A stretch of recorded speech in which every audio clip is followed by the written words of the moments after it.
Welcome back to the I Hate podcast, a forum to discuss and combat student hate. Today we are here with Ugochi Obuba, a Nigerian-American senior in high school in Atlanta. Lots of descriptors there. I love Ugochi. We've been close friends since I was 10 and we won the game show Genius Junior together. And of course, Ugochi has accomplished many amazing things since then. So hello, Ugochi. I'm so excited to be here with you. So I, of course, did not do you justice in that introduction. So go ahead, give the folks a brief biography of yourself. Like Ashley said, I'm Nigerian. I'm 17, I'll be 18 soon. I go to high school, Georgia, near Atlanta. And yeah, I'm in the magnet program. I think it's pretty cool, you know. We have our internships and stuff like that. I have a pretty nice experience. That's good. Yeah, I've heard a lot of my friends like across the country are in magnet schools and there are some in San Diego. How does that system kind of work? So basically there's like it's basically a track for you to take a lot more advanced classes, and then I know for at least Cobb County magnet programs, there's always an internship and research project and that I'm currently doing right now. So basically it like gives you like it kind of forces you to take more advanced classes, so like you can have more credits for college, and then you have like it's always great to have like an internship and research project papers slash paper on your applications. So, you know, it's good they make you do that. Yeah, that all sounds really nice. What are you doing your internship and research project on right now? Currently, I'm at a clinic, a medical clinic, and I'm doing it on the metabolic syndrome. So like hypertension, diabetes, and high cholesterol. I see. That's really cool. Okay, so it sounds like these kinds of programs and the school that you're at right now have a lot of benefits and they set you up with a lot of like really cool opportunities. Obviously, gives you lots of experience. Are there any like major downsides? Um, I think just standard, you know, struggles that come with school. I don't think there's really that many major downsides to it. You know, you get stressed, you get a little upset, but I think it's all right. Yeah, that makes a lot of sense. Okay, so my understanding of magnet schools is obviously a little skewed. I've never been to a magnet school, stuff like that, but I do understand that the student bodies at these kinds of schools might not be as diverse as in like regular neighborhood public schools, right? So, how has your experience been with that? Like what are the demographics like at your school? I know for me, like my freshman and sophomore year, I would go like I at school, I was like I know for at least for those years, there wasn't like a lot of black people that I noticed, but I definitely like junior and senior year. I think it's probably because of COVID, like we started to like integrate a little more into all being in person. I definitely noticed like a huge increase. So I found my people. Like I found there's all sorts of clubs at my school. Like we have like ASA that I just started. We have Asian Student Association, I think it's called. We have a bunch of stuff. So yeah, I've noticed it's gotten better as I've progressed through high school. Okay, yeah, that's really cool. So, what factors do you think, besides like obviously coming back out of the online format and stuff like that, what other factors do you think contributed to like increased diversity on campus? I think like people were so like kind of like what's it called, introverted or something after COVID. Like people were kind of like start like trying to find and meld their own groups as we integrated back into school. So I'm thinking like in order to like make it easier to make friends and know people, you you just naturally group with other people that are like you, and then as those groups started to get bigger and bigger, you notice more diversity. Okay, yeah, that makes a lot of sense. I'm really glad that your experience with like student diversity and stuff like that has been positive. I know for me, before I came to high school, I also like kind of saw a lack of diversity in school, and it was a little demoralizing. So, have you ever experienced any like bad outcomes, negative side effects, I guess, of the lack of diversity, especially during the COVID years? I just think like sometimes like I'll be in certain spaces and I'm like I'm aware they don't have the same experiences as I do. So I have to like kind of switch like how like what I talk about or like how I say things just so that like I don't feel like the odd one out. That is Yeah, kind of sad. I don't like doing that, but yeah, that makes sense. That sounds like really stressful. I personally haven't had, I don't think I've had that like an experience on that level. Have you experienced things, so besides feeling out of place, which is obviously not good, have you experienced other negative side effects like hate on campus or anything like that? Me personally, I have not, but I've heard some things. Like I've heard people like I've heard people say like really prejudiced things, and I'm like, oh, we can't do that around here. But Mhm. it's never happened to me, but it's definitely a thing. They've tried to keep it on the low, but even if it's on the low, it's not a good thing. Change that. Yeah, definitely. So hearing these kinds of prejudiced things in like a very normal context, how has this affected you personally? I just have to like keep it in. Cause like I'll say like that's like I'll be so confused as to how nobody's reacting to that. And I'm like, oh, y'all not seeing this? And they'll be like, oh no, what's wrong? And I'm like, oh, maybe I'm just the only one. Yeah, it's definitely weird because you always feel like you're the sensitive one or like you're the Yeah. person causing Oh my problems. gosh. I feel like I'm like I feel like I'm tripping or something. I'm like, what's going on? Yeah, it's like everybody around you is just collectively decided to ignore it and you're like this definitely cannot be normal.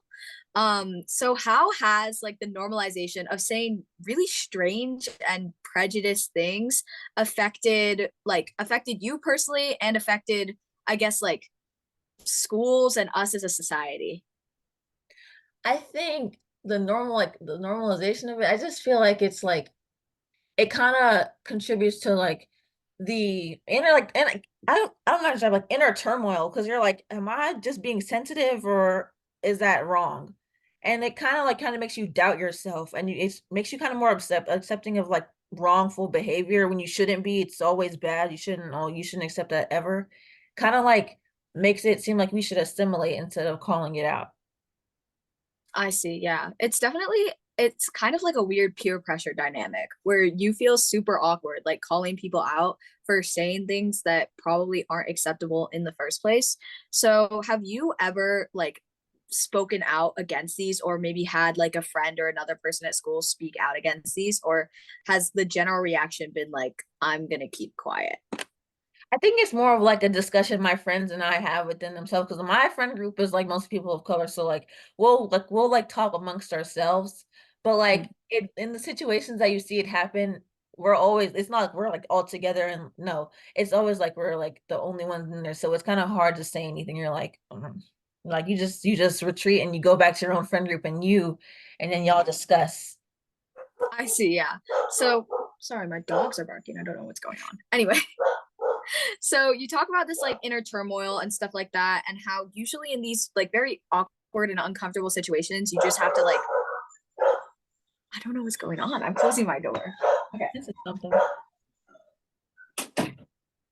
Anyway, my dogs are having inner turmoil right now. Oh Okay, so God. so you talk about this inner turmoil and how when you're in these like very awkward, uncomfortable situations, you kind of just have to like retreat, talk about it later. Like it's a later issue, not a now issue. Has that approach been like kind of enough to satisfy you? Or have you kind of gone away from those situations being like, that definitely wasn't right? I think since it doesn't happen as much as it used to, I think I'm just like I think it's like you're like okay, I might let you get away with it at this point. Like, what am I gonna at this? I think it just teaches them how like where who would to say it around. Like That's true. a lot of times when you say something, they just think, okay, I'm not gonna say that around you. So Mhm. I just like, does it help? Does it not? I don't know. That's true. So you mentioned kind of like not calling people out for things or just being like, hey, I'm just gonna let you like say that because I don't really have the energy to call you out right now. So what would constitute, at what point does it get to be like too much where you're like, I would really need to speak out about this?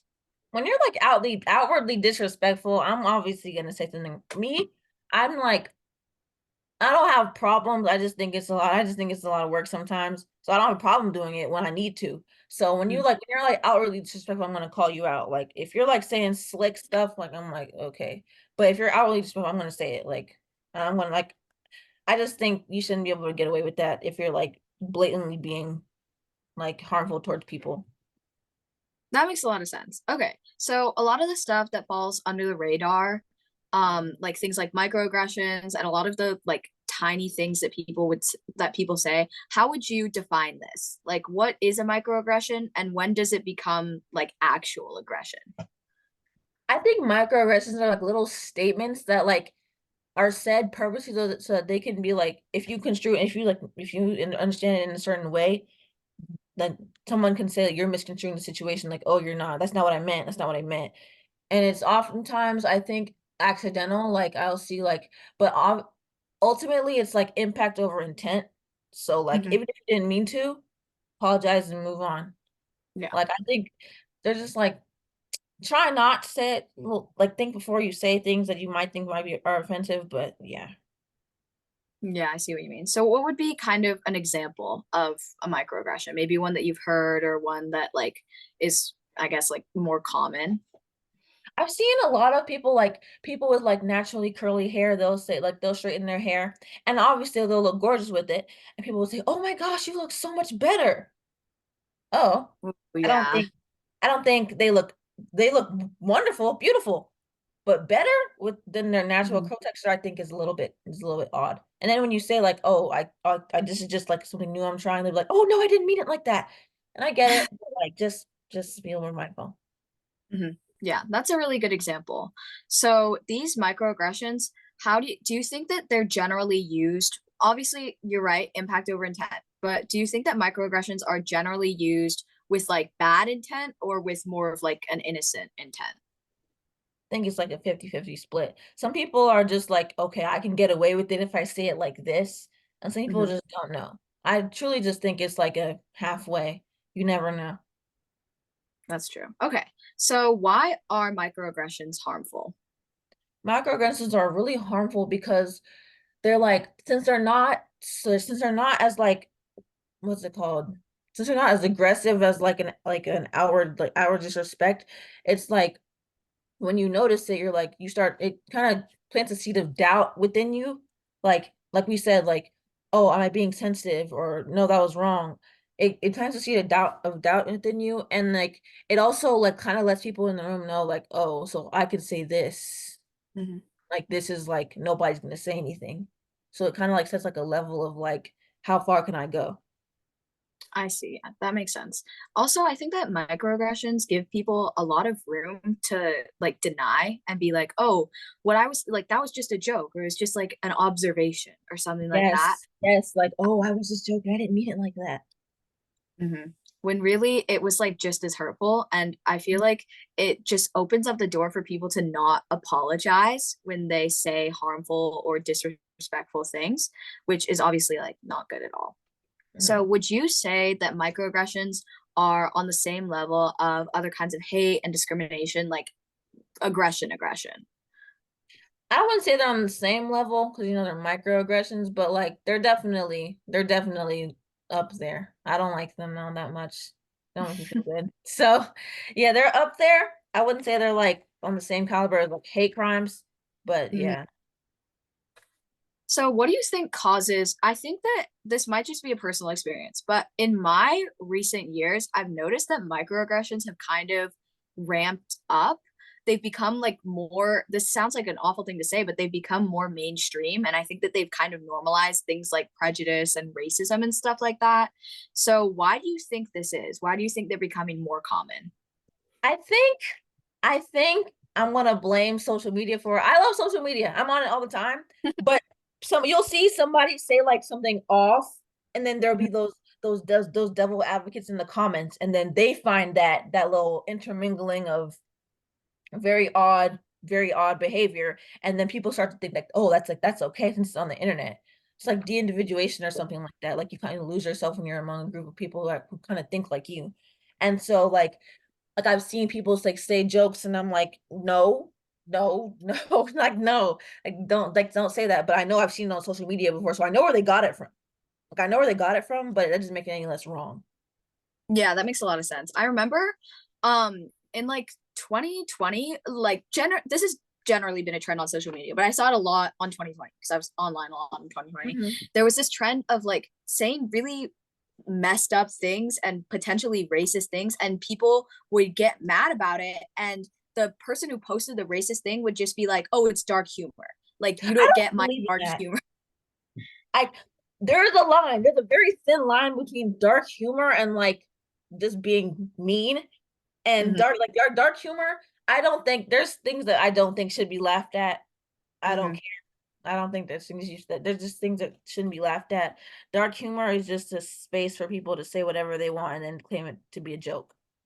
Yeah, exactly. And I think that that like especially that proliferating on the internet where young people see it and they're like, "Oh, this is humor. Like this is funny." Like Is Reddit. Ugh, mhm. yeah.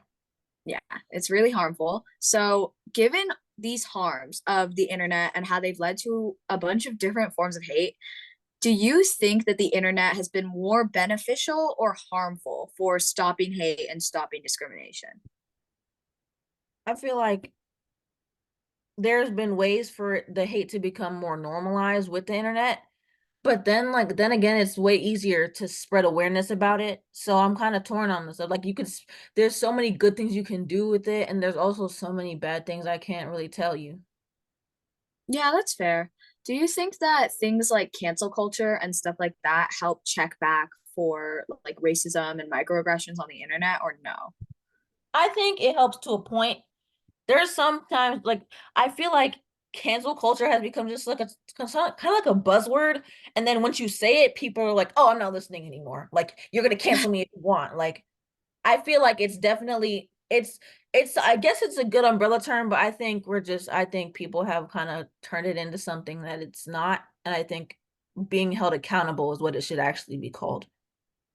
Yeah, that makes a lot of sense. So right now on the internet and in real life, honestly, a lot of people are not being held accountable for like potentially offensive, disrespectful things that they say. So what could be the long-term result of hate and microaggressions going unchecked and people not being held accountable at all? I think it just leads to like a lot more division and like subtle hostility among Mm. people. Like I just feel like people will start just like since they like there's so many ways to create your own little spaces and circles on the internet and even in real life. I think it just creates little circles of like weirdness that should not be.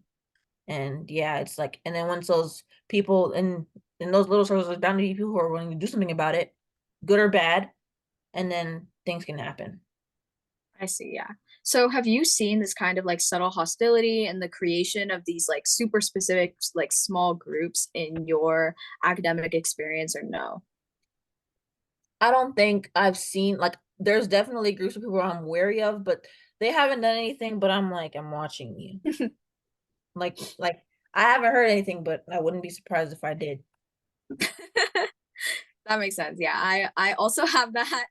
Um, so overall, if hate goes unchecked and all of this like subtle hostility happens, how do you think this will affect students and especially like students of color in the long term?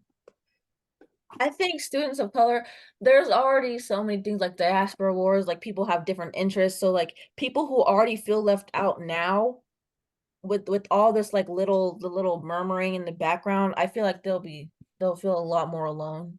And it's so easy to feel alone now. Like I just feel like it'd be really bad. Like people will feel more alone. They'll feel like they don't have a community or like oh like they'll have like anxiety like oh this person secretly doesn't like me or some like things like that. I just feel like they're not healthy for your mental. Yeah, that makes a lot of sense. It's definitely very isolating, and I think that students are definitely lonelier like after the pandemic and stuff like that. So things like hate and discrimination would not make things better. So overall, what efforts have been made in like your school or your community in general to combat hate and make school like a better, more fun and safe place for students? I think honestly the students taking it into their own hands has done the best job because if when adults say it, I don't think nobody listens. But when students like start to form their own groups, we have I think like Bond at our school. It's like a black student association at our school. And I know that um they work towards like just like creating more inclusivity. Like they're in a lot of events. Like they just like to and it's not exclusive. So like if you want to learn, you come in and just learn. So it's like it's pretty cool. So when students Yeah, start to make their own like clubs and like raise awareness, I think it's inspiring. yeah, I completely agree. So at my school, we have a lot of like initiatives that are very run and controlled by the adults. And I completely agree that they don't really garner a lot of student attention. Like, for example, this week at my school, it's Spirit Week, and nobody is dressing up because all of the Right. themes are, like not that good. So, um, what is an example of like a student-led event or a student-led initiative that has been really, really successful or just generally like fun to participate in? Hmm. I think a lot of the events at my school are student led, but I think my favorite would probably be the special ed dance. I think at my school, like they gather like a bunch of like the special ed kids in the county or district, I don't remember. And we all have a little like we have like a little get like not little, it's huge, but like it's like a get together and like we all dance and it's really fun like to see like them having so much fun. Yeah, that sounds really Yeah. heartwarming. And You. a lot of kids participate. Like we have to like we do like 6 hours of builds and stuff like that. So yeah. Yeah, that wow, that's really cool. So, what about like a student's voice has been more effective in getting people involved? When a kid says something, like when kids say something, I think it's they're able to say it in ways that speak more to their peers. When adults say something, it's like, oh, like they're lecturing me, like I don't want to hear this. But when kids are like, oh, like you're more willing to listen, you're more willing to open your ears and your heart. That's true. That makes a lot of sense. I definitely experienced that as well.